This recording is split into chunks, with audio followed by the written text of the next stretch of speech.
విద్య అంటే ఏమిటి అని చెప్పేసి అడుగుతున్నారండి. మీరంతా కూడా మనమంతా కూర్చున్నటువంటి ఈ ఆడిటోరియంలో పైన అక్కడ వ్రాశారు చూడండి, విద్యయా అమృతమశ్నుతే అని ఉన్నది. ఈశావాస్యోపనిషత్తులోని ఒక వాక్యం ఇది.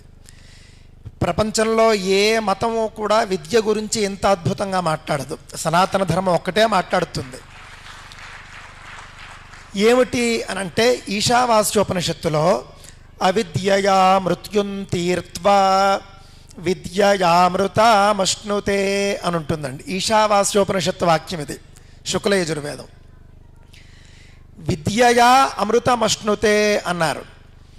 నిఘంటువుల్లో మనం చూసుకుంటే విద్యతే అసౌ ఇది విద్య అని కూడా అన్నారండి. విద్యతే అసౌ, జ్ఞానాన్ని పంచేది విద్య. విద్యతే అంటే తెలియబడేది.